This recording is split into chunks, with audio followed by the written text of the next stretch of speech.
Hi students, welcome back to Learning Management System, third unit, session 2. In this session, we will discuss types of data structures. In the last unit, we discussed the basic concepts of data structures, why we need the data structures and characteristics of data structures. Along with that, we discussed various advantages of data structures. Students, today we will discuss types of data structures that we use. Students, basically there are two types of data structures: primitive data structures and non-primitive data structures. Okay students, we classify data structures in these two categories: primitive data structures and non-primitive data structures. Then what are primitive data structures? These primitive data structures include all the fundamental data structures that can be directly manipulated by machine level instructions. So ಈ data structures ಯಾವ ತರ ಇರುತ್ತೆ ಅಂತಂದ್ರೆ, they are directly manipulated by the machine level instructions. So machine level instructions ಅಂದ್ರೆ ಯಾವ್ಯಾವು? The instruction which are understandable by machine. So ಅದಕ್ಕೆ ನಾವೇನಂತ ಕರಿತೀವಿ ಇಲ್ಲಿ? Predefined data structures ಅಂತ ಕರಿತೀವಿ. Predefined data structures which are already written in the library files, which will be easily understood by the machine. Okay, so those predefined data structures are integer, character, real, that is float or double, boolean and void, etc. So these are the primitive data structures. So we are discussing this with respect to C language. Okay students, you stick to the C language only. Whatever the concepts we discuss in data structures, so in terms of C language only we are talking here. Okay students, so coming to the second category, non-primitive data structures. Non-primitive data structures, on the other hand, refer to all those data structures that are derived from one or more primitive data structures, or you can say it is user defined data structures ಅಂತ ಕೂಡ ನಾವು ಕರಿಬಹುದು. Okay, primitive data structures ಇಂದ ನಾವು ಯಾವುದನ್ನ derive ಮಾಡ್ತೀವಿ, that we call it as non-primitive data structures. The objective of creating non-primitive data structures is to form sets of homogeneous or heterogeneous data elements. Homogeneous data element ಅಂದ್ರೆ ಏನು? Similar data types ಅಥವಾ data items ಏನಿರುತ್ತೆ ಅದನ್ನ ನಾವು homogeneous ಅಂತ ಕರಿತೀವಿ. Data which is a mixture, ಬೇರೆ ಬೇರೆ ಟೈಪ್ ಡೇಟಾ ಐತಂದ್ರೆ ನಾವೇನಂತ ಕರಿತೀವಿ? heterogeneous data elements ಅಂತ ಕರಿತೀವಿ. ಸಪೋಸ್ ಒಂದು ಲಿಸ್ಟ್ ಅಲ್ಲಿ ಒಂದು ಇಂಟಿಜರ್ ಡೇಟಾ ಟೈಪ್ ಇದೆ, ಇನ್ನೊಂದು ಡೇಟಾ ಐಟಮ್ ಕ್ಯಾರೆಕ್ಟರ್ ಟೈಪ್ ಇದೆ, ಆಮೇಲೆ ಥರ್ಡ್ ಒನ್ ಫ್ಲೋಟಿಂಗ್ ಟೈಪ್ ಇದೆ. ಅಂದ್ರೆ ಇದಕ್ಕೆ ನಾವು ಹೋಮೋಜೇನಿಯಸ್ ಅಂತ ಕರಿಬೇಕು ಅಥವಾ ಹೆಟ್ರೋಜೇನಿಯಸ್ ಅಂತ ಕರಿಬೇಕು? It is a heterogeneous data elements. Okay students, so again in non-primitive data structure we further divide in two categories: linear data structure and non-linear data structures. Major ಆಗಿ ನಾವು ಡೇಟಾ ಸ್ಟ್ರಕ್ಚರ್ ಅಲ್ಲಿ ಎರಡು ನೋಡಿದ್ವಿ, ಪ್ರೈಮಿಟಿವ್ data structure ಮತ್ತು non primitive data structure. So in non primitive data structure ಅಲ್ಲಿ again ನಾವು categorise ಮಾಡ್ತೀವಿ, linear data structure ಮತ್ತು ನಾನ್ ಲೀನಿಯರ್ ಡೇಟಾ ಸ್ಟ್ರಕ್ಚರ್ ಅಂತ ಕೆಟಗರೈಸ್ ಮಾಡ್ತೀವಿ. ಓಕೆ ಸ್ಟೂಡೆಂಟ್ಸ್, ಹಾಗಾದ್ರೆ ಲೀನಿಯರ್ ಡೇಟಾ ಸ್ಟ್ರಕ್ಚರ್ ಯಾವುದು? ಲೀನಿಯರ್ ಡೇಟಾ ಸ್ಟ್ರಕ್ಚರ್ ಅಂದ್ರೆ ಏನು? Now I will discuss that. In linear data structures, all the data elements are arranged in a linear or sequential fashion. One by one ಹಾಗೆ data elements ಅನ್ನ arrange ಮಾಡಿರ್ತೀವಿ. ಯಾವುದರಲ್ಲಿ? Linear data structures ಅಲ್ಲಿ. For example, ನೀವು ಅರೇಯನ್ನ ನೋಡಿರ್ತೀರ, ಅರೇ implement ಕೂಡ ಮಾಡಿರ್ತೀರ. So ಅಲ್ಲಿ ಯಾವ ತರ ನಾವು ಡೇಟಾವನ್ನು ಸ್ಟೋರ್ ಮಾಡಿರ್ತೀವಿ?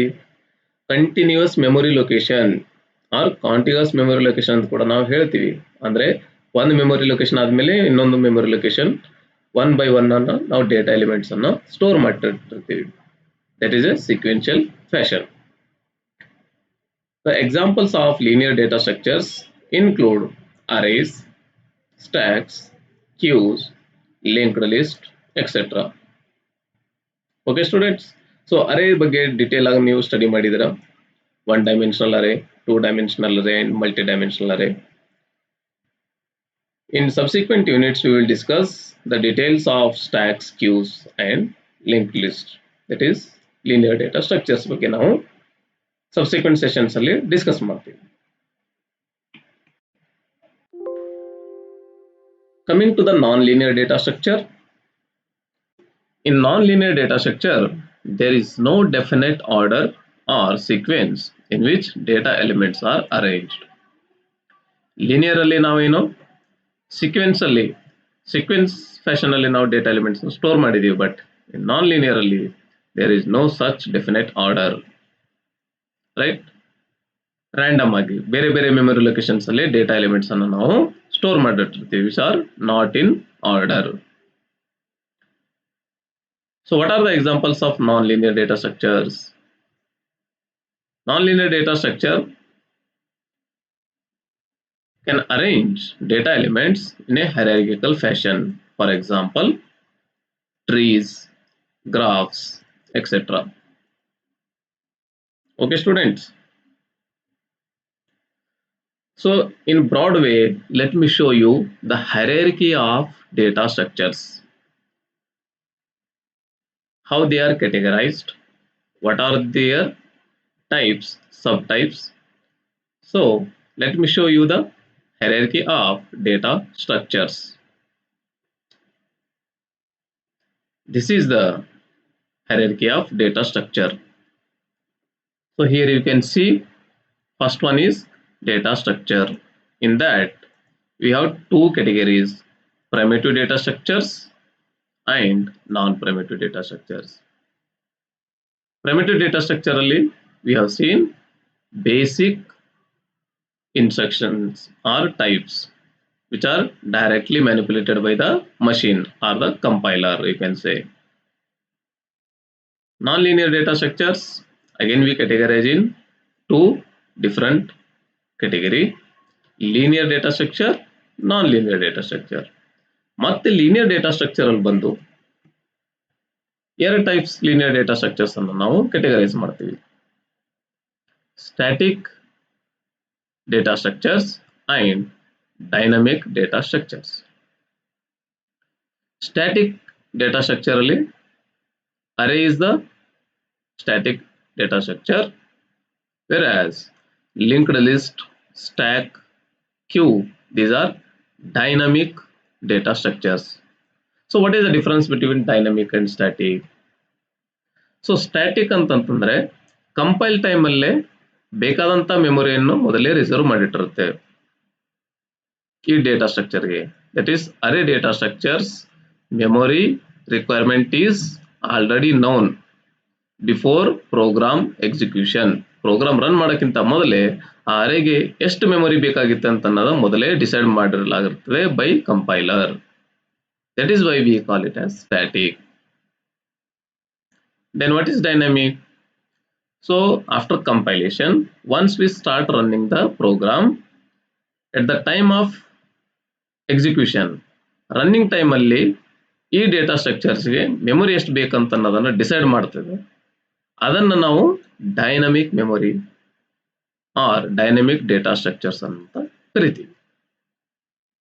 Okay students, this is about linear data structure. Linear data structure, I repeat it again, there are two types, static linear data structures and dynamic linear data structure. Static al bandbittu array is the data structure and dynamical bandu linked list, stack and queue. These are the dynamic data structures. Coming to the non-linear data structure, tree and graph, these two are the non-linear data structures. So this is the hierarchy of data structures. So students, ಈ diagram ಅನ್ನು ಪ್ರತಿಯೊಬ್ಬರು ನೀವು ಬರೆದು practice ಮಾಡಿ ನೆನಪಿಟ್ಕೋಬೇಕು, because exam ಅಲ್ಲಿ he may ask the types of data structures. Okay, so remember this diagram, then you can easily attempt the answer for the given question. Now let us discuss primary data structures or primitive data structures. C language supports 5 types of data structures, primitive data structures. What are those? They are integers, character, floating, double and wide. So for every type of data structure, there are predefined keywords or reserved words, we can say. Integer type ಯಾವುದಿದೆ? int ಅನ್ನೋದು ಒಂದು keyword ಇದೆ. Character type ಯಾವುದಿದೆ? char ಅನ್ನೋ keyword ಇದೆ. ಇವು keywords you already seen in the C language. Programming in C language ಅಲ್ಲಿ ನೀವು ಈ keywords ಅನ್ನ ಕಲ್ತಿರ್ತೀರಾ. Just I am repeating here. Floating type ಗೆ float ಅನ್ನೋ ಕೀವರ್ಡ್ ಇದೆ. Double ಗೆ just double. And for wide data type ಗೆ it's simply wide. So these are the 5 primitive data structures that are supported by the C language. Now let us see what amount of data or how much data each primitive data takes. Coming to the first one, integer. The integer data type is a set of whole numbers, right? So integer fractional irodilla, it is a set of whole numbers. Fraction means 100.5 ಈ ತರ ಇರೋದಿಲ್ಲ, it is wrong. Okay, one should not use for integer type. You just use whole numbers. It may be 100, 1000, 10,000, 1 lakh. ಈ ತರ whole numbers ಅಲ್ಲಿ ನಾವು integers ಅನ್ನ represent ಮಾಡಬೇಕು. And in C language, int keyword is used to represent the integer data type. Okay, already ನೀವು ಕಲ್ತಿದ್ದೀರಾ. For example, int I, if I use, then I is a variable of the type int. Okay, we use the keyword int to declare the variables and to specify the return type of the function. So ಯಾವುದೇ function ದು return type integer ಇದೆ ಅಂತ ನಾವು specify ಮಾಡೋದಿತ್ತಂದ್ರೆ we use the keyword int. Again int ಅಲ್ಲಿ 4 types of modifiers ಬರುತ್ತೆ. Integer data type is used with different type modifiers like short int, long int, signed int and unsigned int. Okay students, so let me show you a table which specifies all the 4 types and their range. Okay, int, how many bytes it takes? Int type takes 2 bytes of memory. And what is the range? Minus 32,768 to plus 32,767. Okay students, and what is the specifier? The integer types ಗೆ ನೀವು printout ಅಲ್ಲಿ access ಮಾಡಬೇಕು ಅಥವಾ specify ಮಾಡಬೇಕು ಅಂತಂದ್ರೆ %d ಅನ್ನೋ symbol ಅನ್ನ use ಮಾಡಬೇಕು. Coming to the second one, short int, it also takes 2 bytes with this range and the same specifier. Long int, it takes 4 bytes with this range and specifier is the same %d. For unsigned int, it takes 2 bytes with the range 0 to 65,535 unsigned. And unsigned long int, it takes 4 bytes of memory with this range. Along with that, the specifier is %u. This is about primitive data type integer. Coming to the second one, floating point. Floating point data types are set of numbers with a decimal value. Every floating point value must contain the decimal value. Decimal value ಅಂದರೆ like 100.58. Okay, ಈ ತರ points decimal ಆಗಿ ನಾವೇನ್ ಕೊಡ್ತೀವಿ ಅದನ್ನ floating point number ಅಂತ represent ಮಾಡ್ತೀವಿ. So in floating point again there are two variants, float and double, and for these two we use the keyword float and double to specify these data types. Okay students, both float and double are similar but they differ in the number of decimal places. What is the difference between float and double?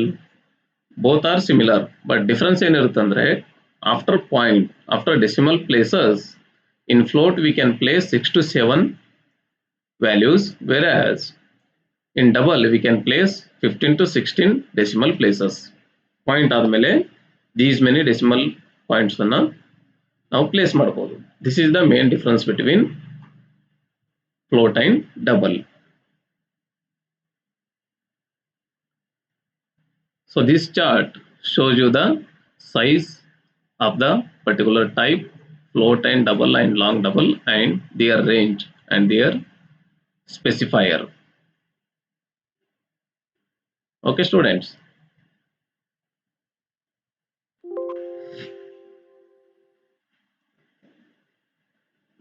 coming to the third primitive data type, that is char, character data type. We use the keyword char for specifying the character data type. The character data type is a set of characters enclosed in single quotations. Char keyword is used to declare character type variables.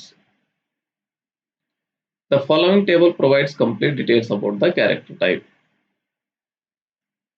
So here is the table which shows you the range of the character and the size taken by the character type.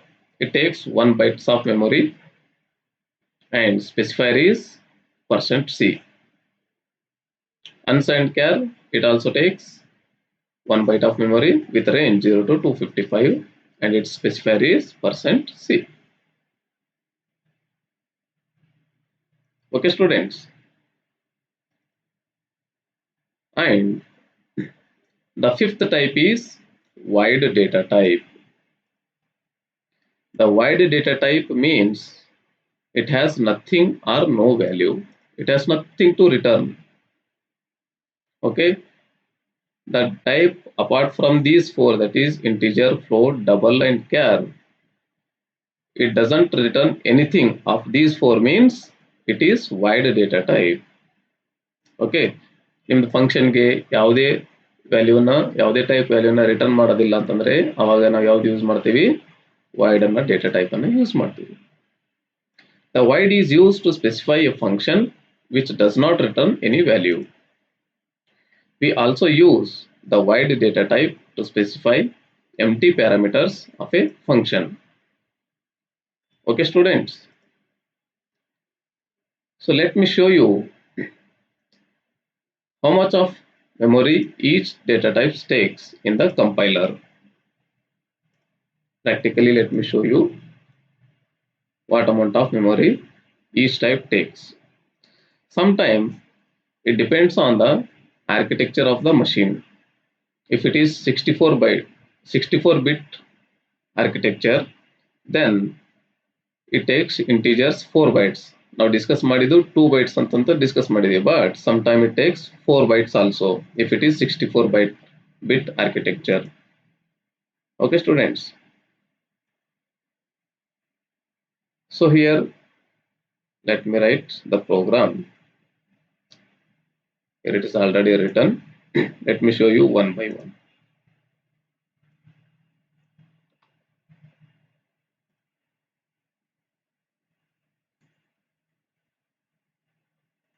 Here I declare the variable I of type integer, right? Then which keyword is used? for getting know about the size of that variable. Size of is a keyword. This is used for checking the size taken by that particular variable. So here I am printing size of I equal to %d size of I. So let me run this.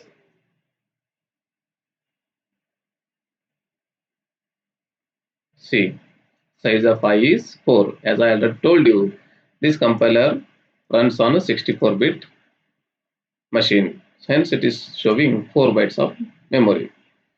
So now let me change this to another type, that is second. Let me take float. Its variable be f, and just replace I by f and run it now. Let us see what is the size it takes. It takes 4 bytes of memory. Okay, understood, students? Fine. Coming to the third primitive data structure, that is character, char c. Okay, now check the size of the character. Just replace f by c. See here, size of the I. Sorry, here every time it is showing I. Let me change this to c. Size of c is, it is 1 byte. Okay, size of c is 1 byte. Understood, students? Now let me check for double. Size of d.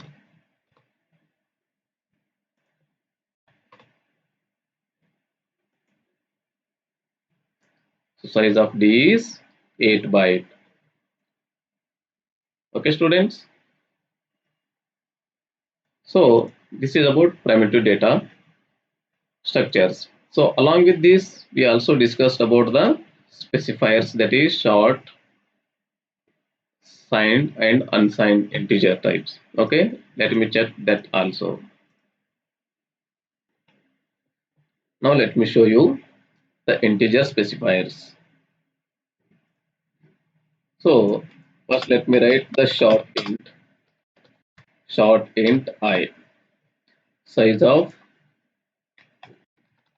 short int I is how many bytes. Run it now. See, size of short int is 2 bytes. It takes 2 bytes. Let me check it for long int. Long int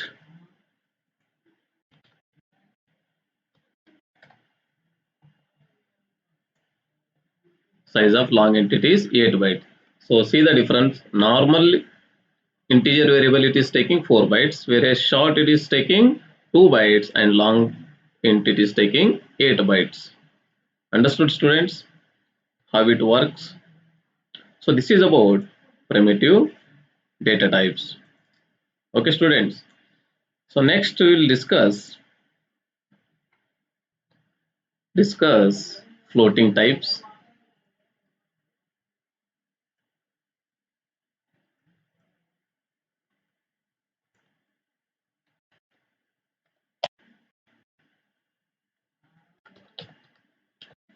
Long float,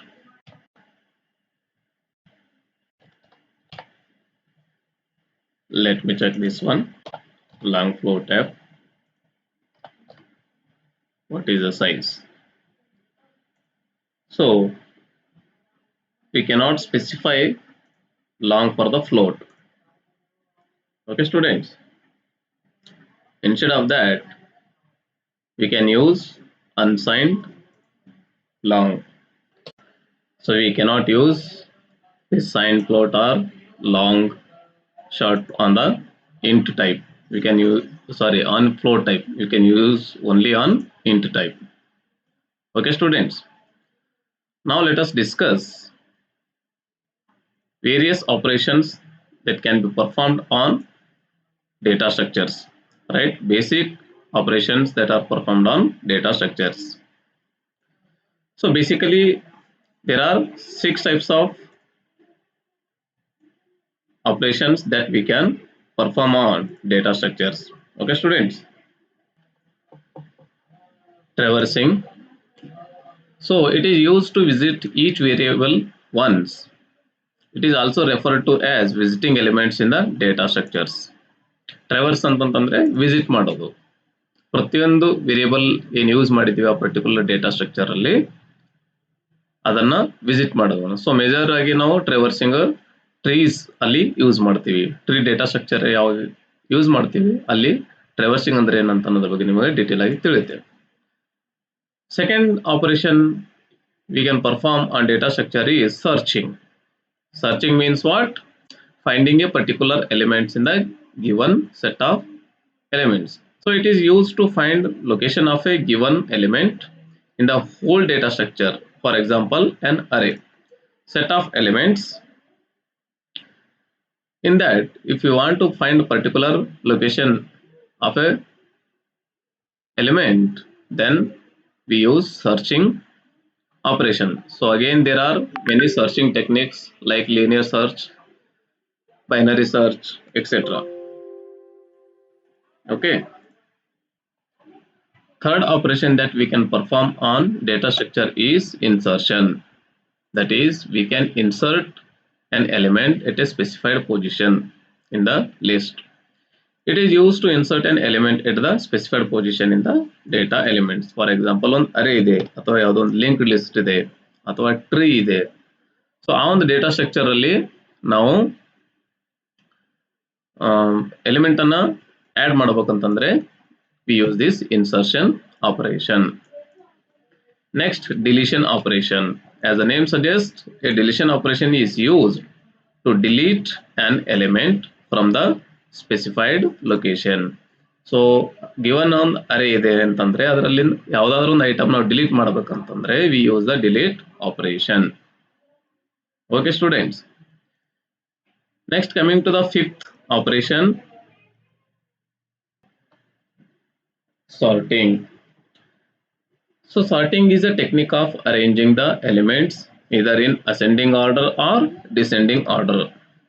However, the data items are arranged in some logical order such as name, key, account number, etc.